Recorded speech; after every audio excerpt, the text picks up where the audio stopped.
So again, welcome to Peaks at Creeks, our virtual walk in the neighborhoods of the El Cerrito Hills. And as I mentioned before, this is a kind of a simulated hike for a real hike that we have had the opportunity to conduct in the past, and that we really do hope that we'll have the opportunity to conduct again in the future. So we have a few slides. Most of them are are images from the hike itself. And so, as I mentioned before, we're just going to walk through the hike, and we'll talk a little bit about what you see along the way, and Barbara is going to talk a little bit about some of the other features and the history. Correct. So,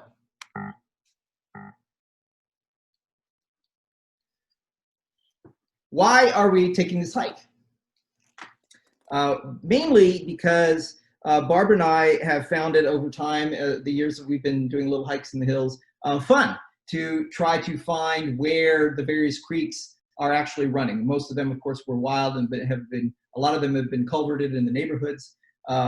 But we discovered at one point that trying to figure out if you could actually find where these trails are, where these creeks are still existing, can be really rather fun. Today we're going to explore primarily the north branches of the Cerrito Creek watershed. If you look at the image on the right, I have outlined in blue at the kind of the upper side of the watershed the area that we'll be exploring on this hike. Cerrito Creek is one of the main creeks. It runs out of the East Bay Hills into the bay, and you can see it on the image on the right. And I'll talk about the image on the left in just a minute. And the main stem of the creek runs alongside Visalia Avenue through a really deep canyon. You may have seen that if you've walked along Visalia Avenue in Berkeley. It's on the south side of the street there. And originally, the creek separated Rancho San Antonio, which was to the south, and the Castro, Rancho San Pablo, which was in our area on the north. Today, the creek divides Alameda County from Contra Costa County. It also separates Kensington from Berkeley, separates Berkeley from Kensington. So today it's the Berkeley-Kensington border, it's the county border, and in the past it was the border between the ranchos. Now you can see on the old map on the left that the creek originally flowed down out of the hills into a salt marsh, which was on the north side of Albany Hill. And this area today is Creekside Park, that you might be familiar with, on the north side of Albany Hill. Originally, that was a marsh, and it's been all filled in now. This map, the old map on the left, where you can see Cerrito Creek coming down, going into the marsh, etc., is from 1853. It's the 1853 Coast Survey map. And this image is from the Friends of Five Creeks website, which is an excellent resource for information about this creek and all of the others. In case you're wondering, the one road you see in that old map is now San Pablo Avenue. That was the only road in the area in 1853, and it's still one of our main roads. So this is a couple of images of where we're going. The map on the left is a typical street view of the area where our hike is. The map on the right is taken from the image of the cover of the map that you see in the upper right. And as you'll see on that map, I've actually marked. I did this on my phone, which is why it looks a little crude. The various stops that we'll be making along the way. This map shows where the creeks are, and it shows for the most part where they're surfaced and where they're culverted. A couple of places the map's not completely accurate, which we'll find out as we're hiking. This map is an incredible resource. There's another one for Berkeley, the Berkeley area.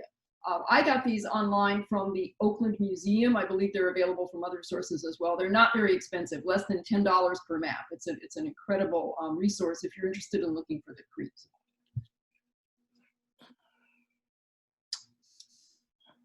Okay.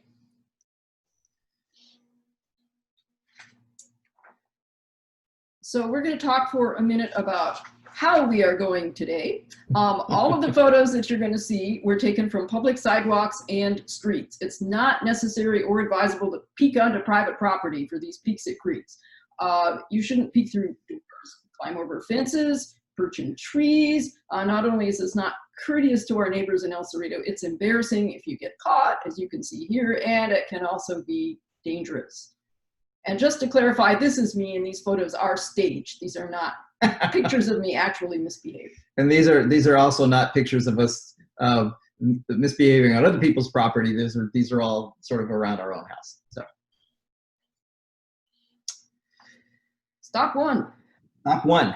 The hike starts at the corner of the intersection of Albemarle and Eureka. The blue arrows. You'll see a lot of this map on the left. I've got a slide to keep track of where we are on the hike the whole way. And the blue arrows will indicate sort of where we are and where we're trying to go. This particular stop, there is actually three peaks at the creeks on this first stop. First peak is on the west side. This is just south of the intersection, and on the west side of the street, what you want to do is look for a little brick wall at the end of that ivy fence. You can see Barbara standing in front of it. There are actually dozens of streams. I mentioned Cerrito Creek flowing to the bay, but there were dozens of streams, were and are, that flow from the East Bay Hills down to the bay. And typically there's a small fan of streams, like we'll see today, that becomes a main stream, and then it goes down into the flatlands. These streams actually built the flatlands as they deposited rock and soil from the hills. And I'm mentioning this here because this is the flatland. And so the area around here, around this home and in this neighborhood, was actually built up. The soil was built up by the creeks running toward that wetland at Albany Hill.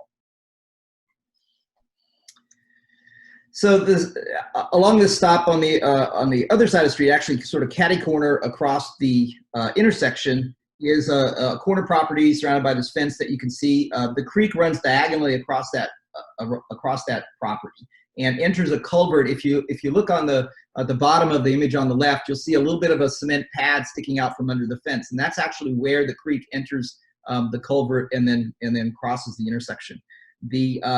You cannot really see the creek from the street unless you're really, really tall and can see over the fence, or if you kind of lift your cell phone up high and take a picture without actually looking at what you're seeing, which is how I got the image on the right. Now, on the flatlands, as we are seeing here, the creeks are often covered, and if they're not covered, they're channelized and modified. As you can see, this one was. This is not the natural state of this creek.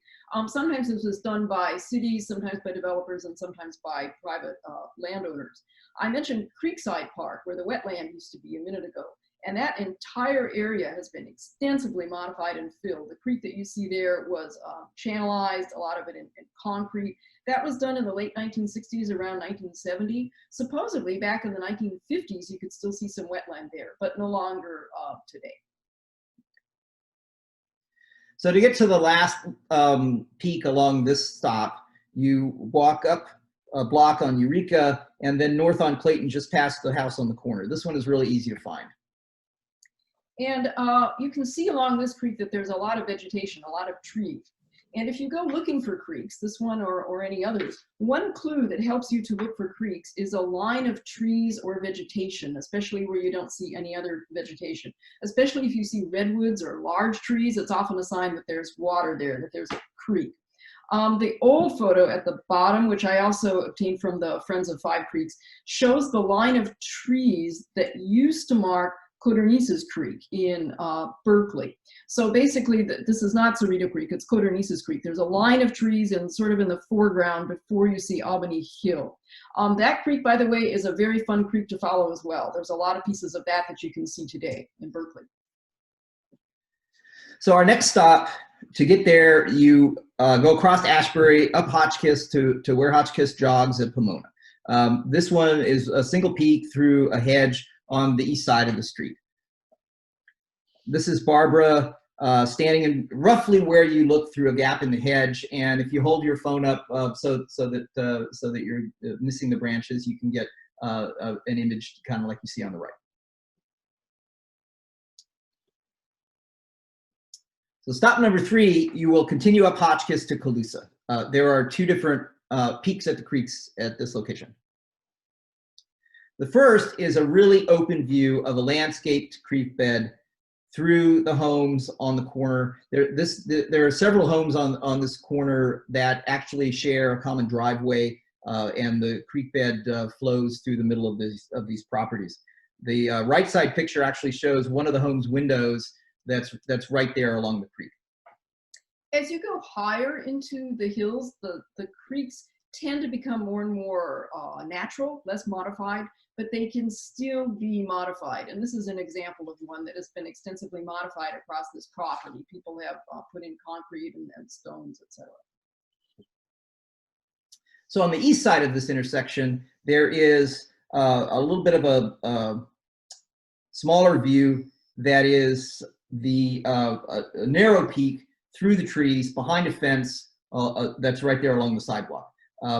But this one is really worth it if you can get there, because when the water's running, there's actually a small waterfall that you can see.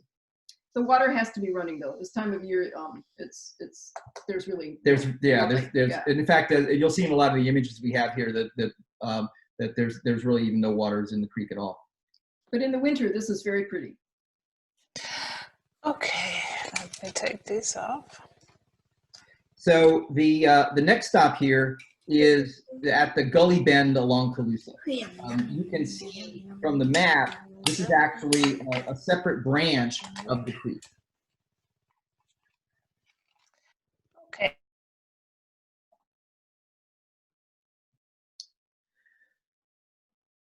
To the west, the gully is deep and vegetated, as these pictures show. You can look down, see the gully, not really much of the creek between the homes.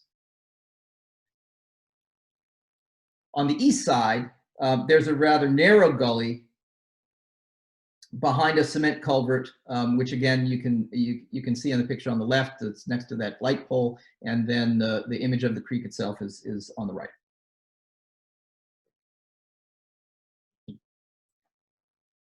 Now, if you go looking for creeks, this or any other, one clue to look for, in addition to the lines of trees and vegetation that I talked about, are these drains to the bay signs. Especially if you think there's a creek there and you're sort of looking where exactly it is, look for these storm sewers in the street that say drains to the bay, because often a creek is going in there. These drains to the bay signs take different forms. The round one on the left, and then there's also the one shaped like a salmon on the right.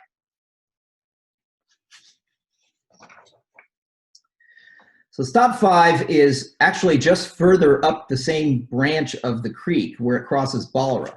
But to get to this one, you have to kind of go around several streets. So in terms of the hike, this is a little bit of a roundabout way. If you could actually follow the creek bed, you'd get there much faster. On the west side, there's a small peak through the brush by the fence. And this creek is down in the gully. You can see some of the water running in the creek in the image at the right between the two tree branches. On the east side, the creek is really not visible from the street, but it is audible when the water is running. In the left bottom photo, you can determine that the creek runs between the two homes and then enters a culvert in the front yard of the home on the left, behind the pampas graft on the left side of the photo. So if you're in the street on this one or on the sidewalk, you can definitely hear the water running. You can't see the creek. Listening for the sound of running water is another thing that you can do if you're trying to find creeks. Sometimes you can be fooled. There's water features in people's yards, or just the wind blowing in the trees. But in the winter, and particularly when the creeks are really running, just listening for the sound of water is a sign that there's a creek there. So the next stop, just continue north down Balra. It's a little bit downhill, and there are a couple of really good peaks at this location. On the west side, you can see a lot of the creeks where it runs under a house that actually spans both banks of the creek. In the right side photo, you can see the small bridge under the house that crosses the creek, and the creek continuing behind it.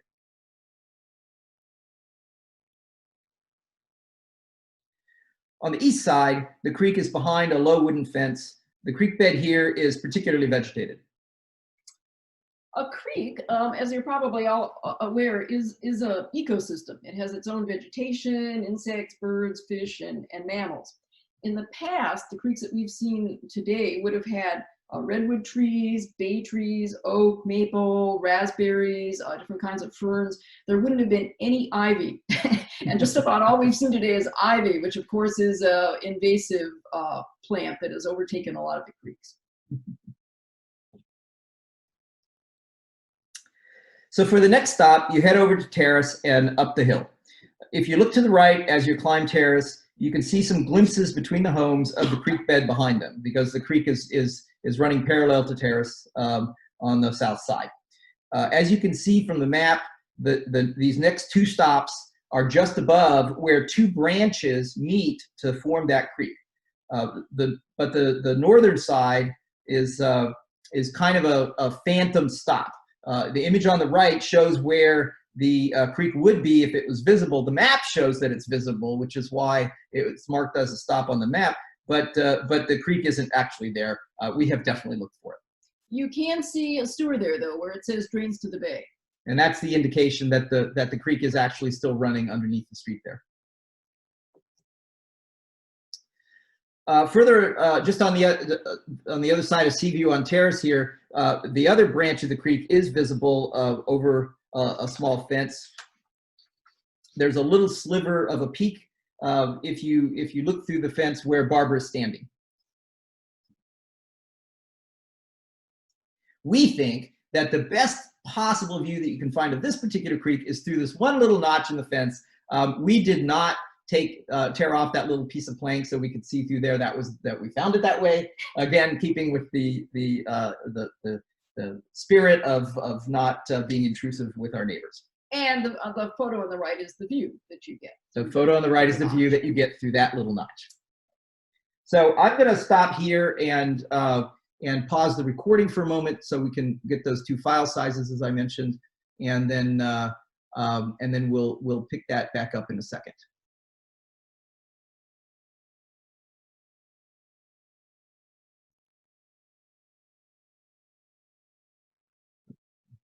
Where am I? Here we go. Okay, so now we're resuming the hike after the pause in the recording, just so that we can keep the file sizes kind of small. This is the point where we cross Terrace and climb up through Huber Park. The creek enters a culvert about halfway up the park. The lower half of the park, as many of you probably know, is developed, and the creek is culverted under this. But in the upper half of the park to the east, the creek is visible upstream from those locations. Huber Park is actually kind of an interesting place, an interesting park. It's small, it covers about 2.5 acres. And the land was donated in the 1920s by a resident of the area.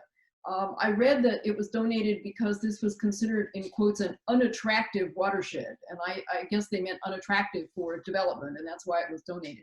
And then in the 1930s, the WPA, Works Progress Administration, built the park and the facilities that you see in the park.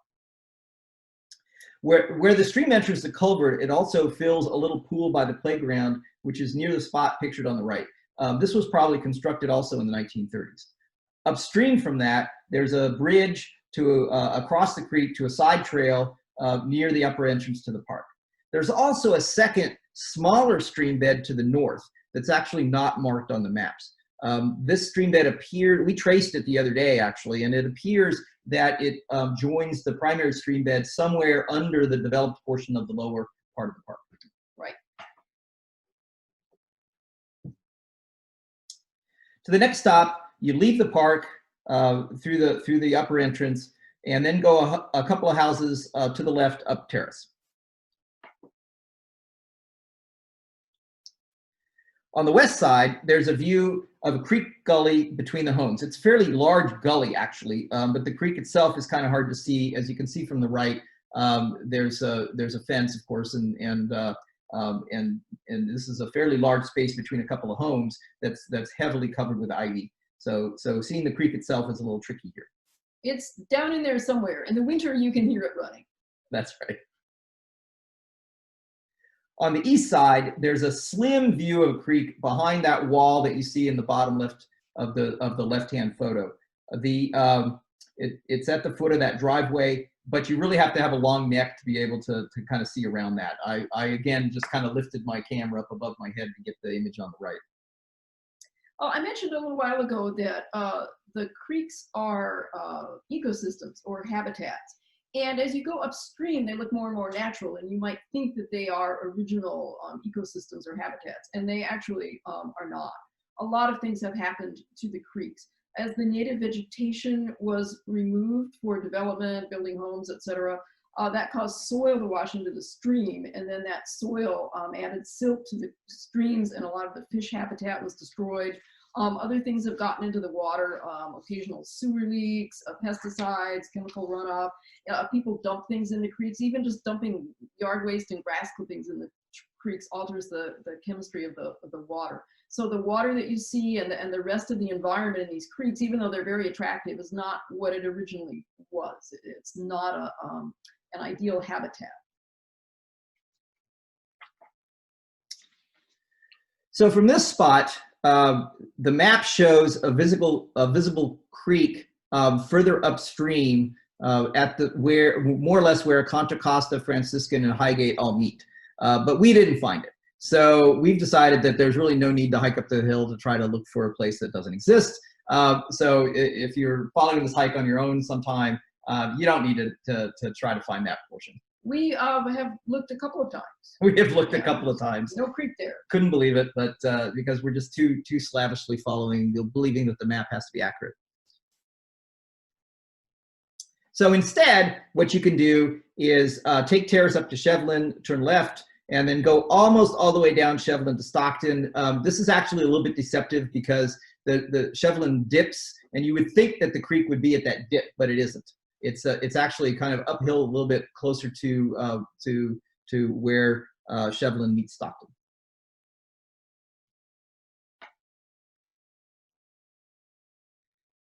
On the west side, the creek is in a cement channel between the homes, which you can see pictured on the right. This used to be a really narrow view between bushes. In fact, I think when we did the hike last year, people had to try to really strain to see this. But recently, somebody, presumably the people who lived there, came along and cut down all the bushes. And so now it's actually a pretty open view, which you can see where Barbara's standing. We have seen on our latest walk of this route, we've seen a lot of brush cleared, especially on people's property. And I have a feeling a lot of people have used their sheltering at home time to do some trimming. I think these peaks are a lot better than they used to be. That's right. And then this goes down under the school, correct? Not quite yet. Oh. Yeah. So from here, you actually have to go ways down Stockton Street. You can see it's marked in blue on the map. At this point, the next couple of stops are actually venturing to a branch of a creek that's in the next watershed. So these creeks are in a completely different system. On the west side of the street, the creek bed is visible in the front yard of the home that's pictured on the right. The left side of the bigger photo, you can see the creek bed continuing west behind the homes that run on down on Stockton. On the other side of the street, there's really no view of the creek. Now, I mentioned before that the creeks are really not intact habitats any longer. And one other reason for that, in addition to them being cleared of vegetation, invasive vegetation, et cetera, water being polluted and so on, is because they're all chopped up now to little pieces. Pieces of it are above ground, and then pieces of it are below ground. And when the stream is not complete in that way, when it's not continuous, animals can't roam up and down the creek, the fish can't move up and down, and that's one of the main reasons you don't tend to find fish in these streams anymore, is because things like salmon and trout cannot move up and down the streams in the way that they want to, because the stream isn't a continuous piece of water. So that's another way that the creeks have been significantly changed, by opening and closing and opening and closing portions of them. So they're all broken up.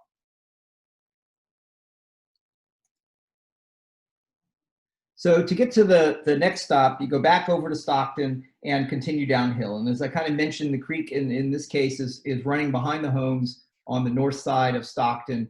If you, as you're walking down Stockton, if you look carefully between the homes, you can get glimpses of the creek bed. The picture on the right is one peak between a couple of homes that where you can see a bridge that's crossing the creek, and if you look really carefully, you can see a deer enjoying a shady spot on a sunny day.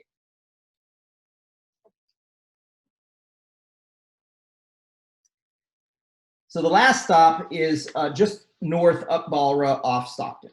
And there's a couple of different peaks at this location.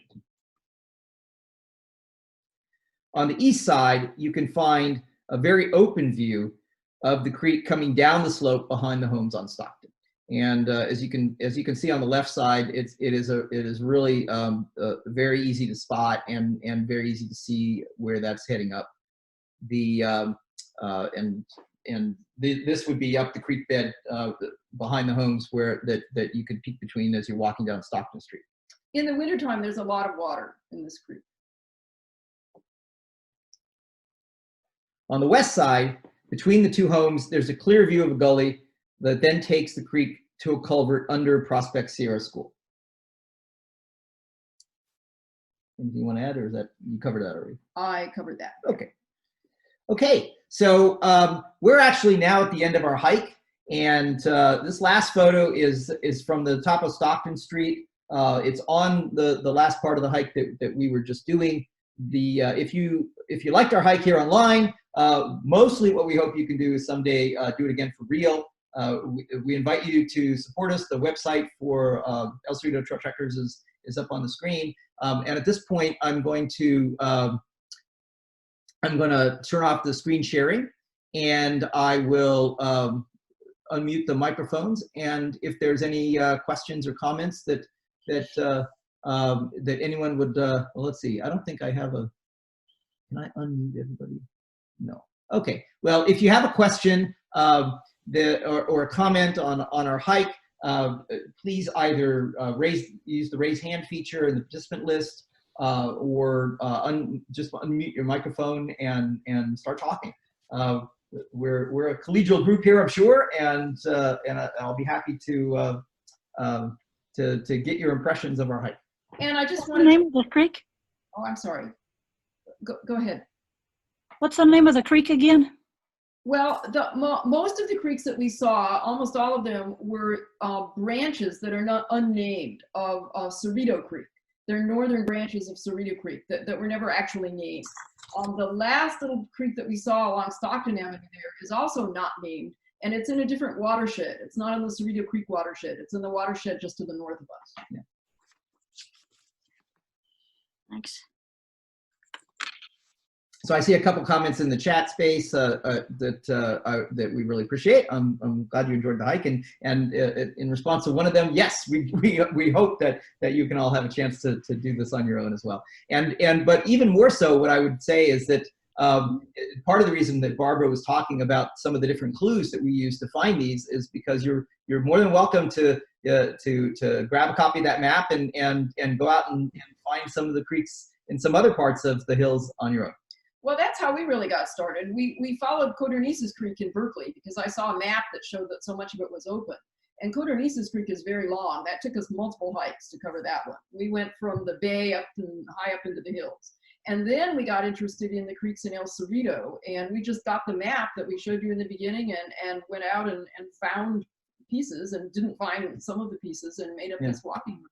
So if you buy those maps that we showed you at the beginning, it's endless treasure hunting, looking for the creeks. And it's really, if you're out walking the neighborhoods anyway, it's a really fun way to give yourself something to the kind of a treasure hunt, right, to drive your route finding, if nothing else. Yeah, this is Nell, and I live on the El Cerrito border. Although my house is in Richmond, and Baxter Creek also in my area is on the surface. And although, parts of that are in El Cerrito, have you any interest in exploring that area? I'm familiar with Baxter Creek. Well, we are. We haven't followed that one. That could be our next project. Mm-hmm. You're probably aware that Baxter Creek now down near the BART path was Yeah. years ago all daylighted and restored Right. by Friends of Five Creeks. Yeah. So Right. that's another one of the major creeks that goes down from the Mm-hmm. hills. Yeah, and it's visible, very visible in some places.